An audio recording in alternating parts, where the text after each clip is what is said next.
Guys, how's it going? It's Danconia. Welcome back to the Overwatch League Roundup 2020 Team of Week 26.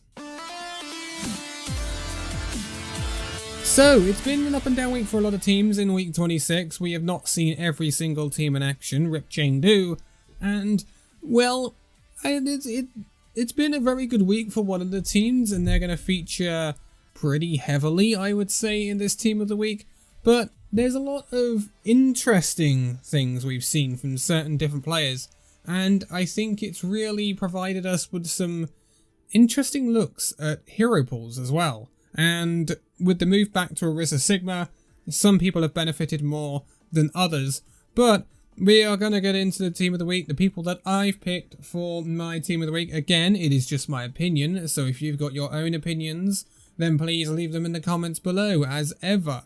It is not set in stone where I say it is just my opinion about who should be in there.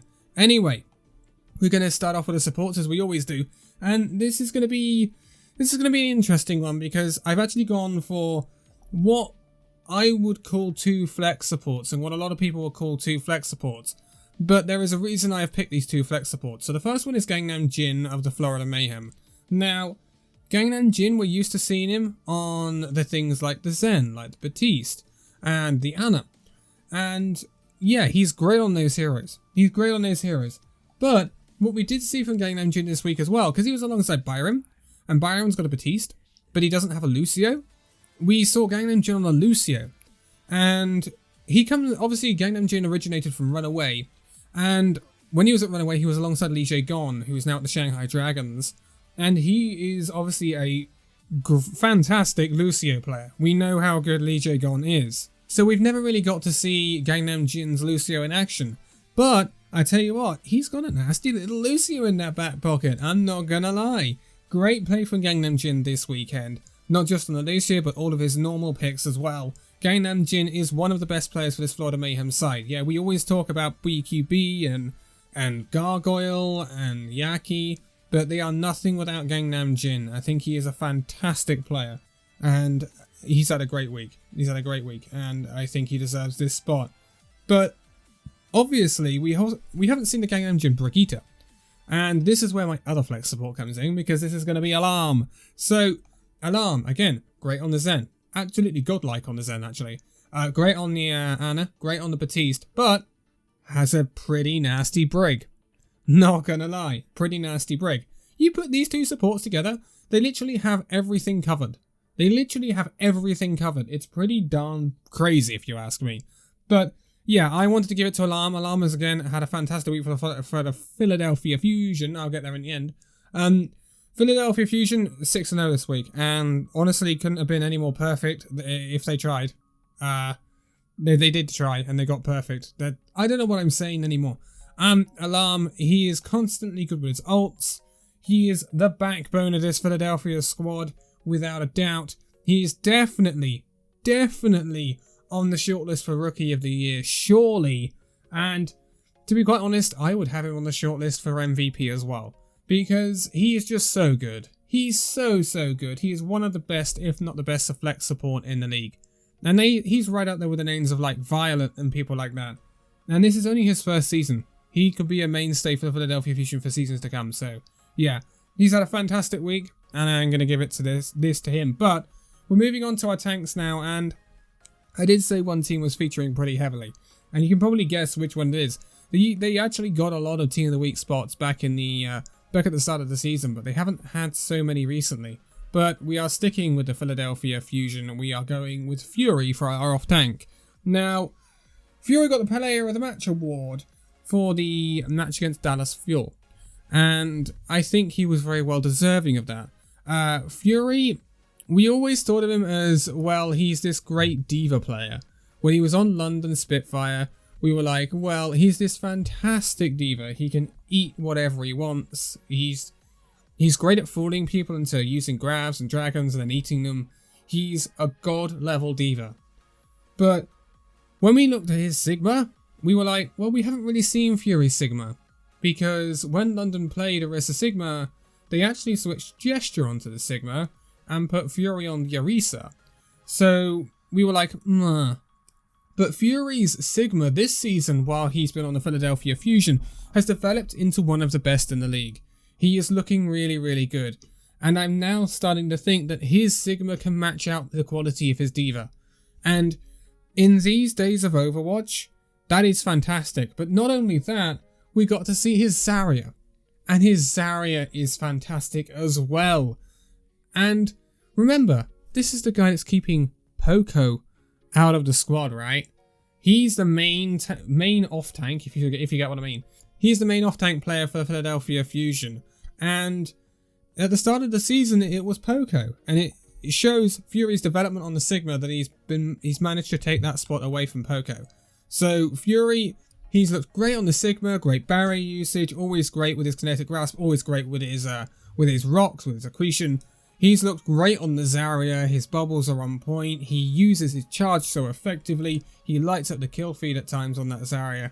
And his D.Va, we didn't really see it, but we know how good his D.Va is. And Fury, he's one of the best off tanks in the league, and I had my doubts going into the season whether he could maintain that name, but he definitely deserves to be in the mentions for one of the best off tanks in the league right now. But main tank time, and this was an interesting one. I've got some honorable mentions here, like Gator of the Atlanta Reign did actually pretty well this weekend, especially against the Dallas Fuel.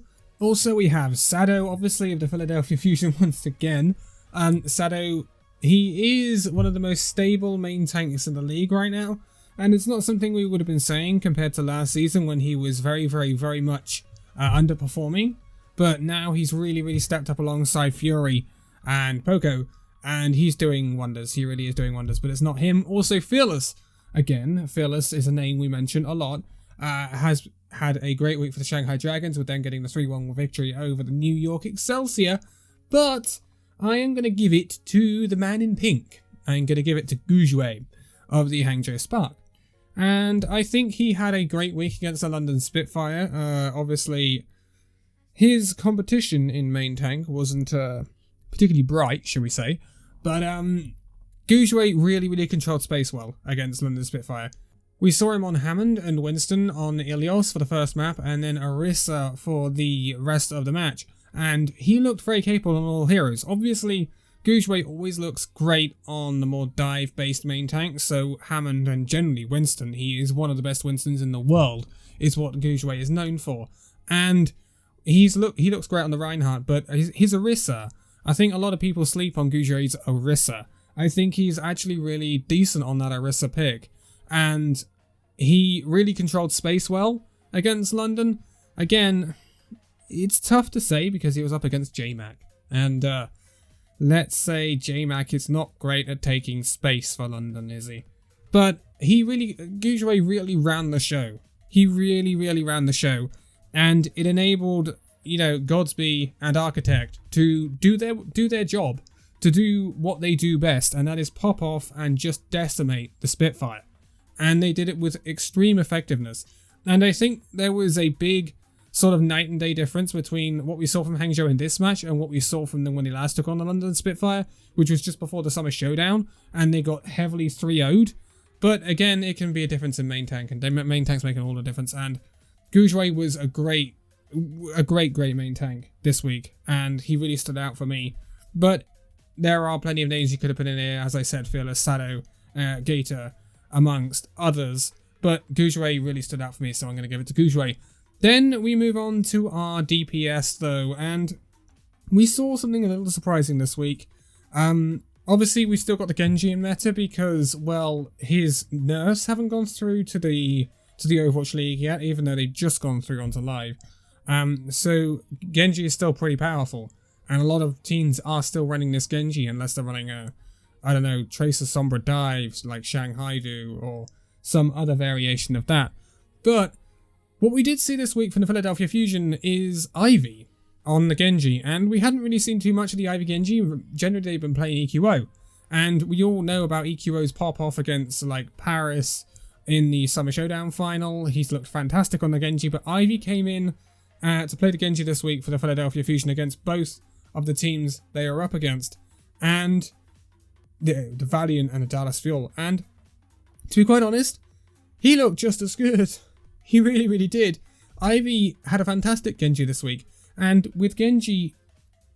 Okay, so if I was to point out like some other Genjis in the league, the Tuba is one of them, where they look great when they have ult, right?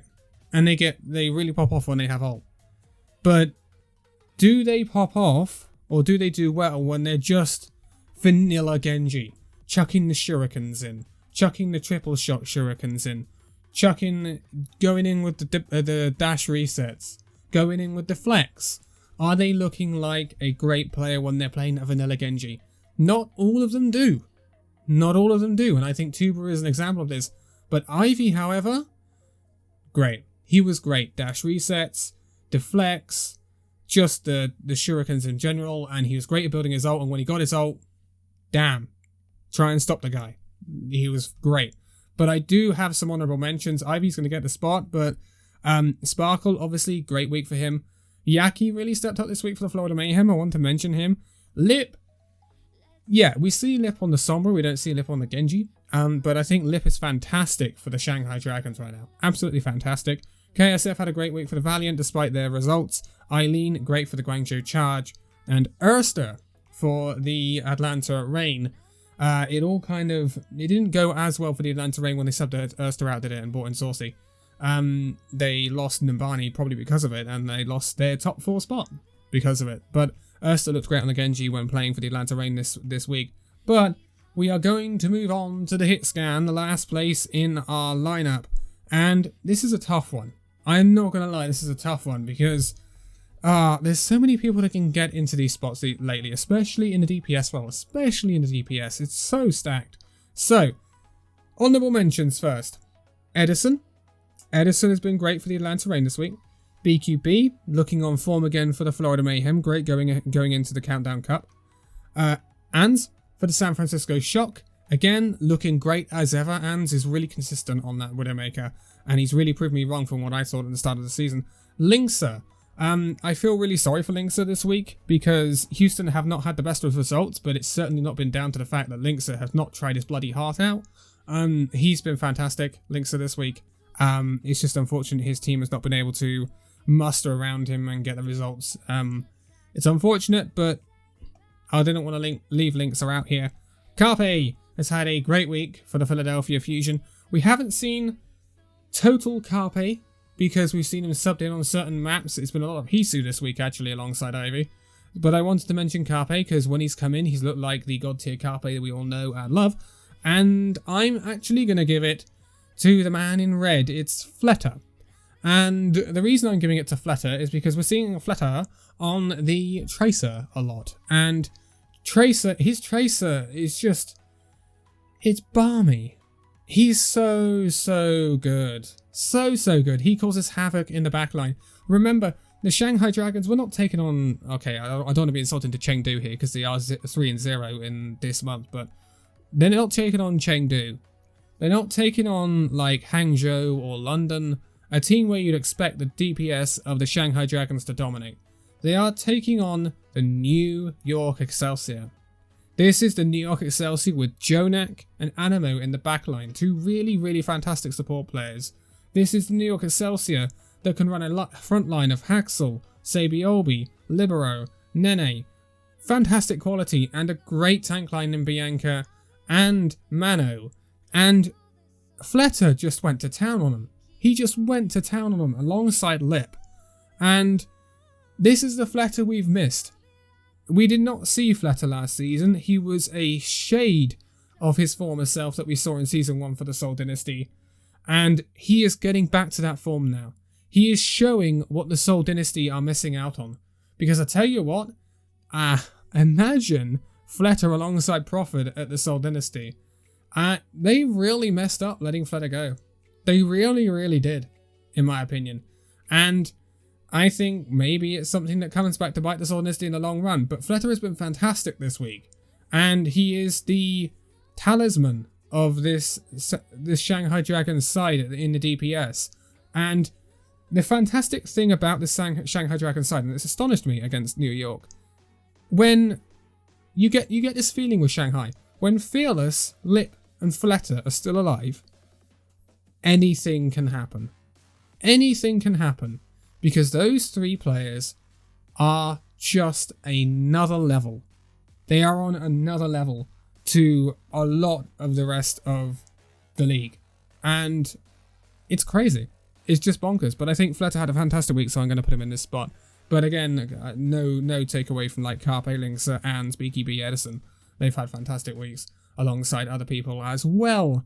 But those are my picks for Team of the Week for this week. Gangnam Jin, Alarm, Fury, Gujue, Ivy, Fleta. I know it is a lot of Philadelphia Fusion. I know, but come on, guys. They're 6-0 this week. They've looked fantastic.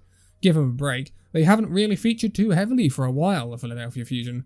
So the only time they have done is like the Showdown NA Team of the Week, which we saw them a lot. But they dominated early in the season when they were playing a lot of games. But yeah, that is my Team of the Week for this week. The next video will be the preview of the Countdown Cup, which is going to be super interesting. Of course, we are going to do it broken up in NA and EU. NA and EU. Wow, we're going somewhere now, aren't we?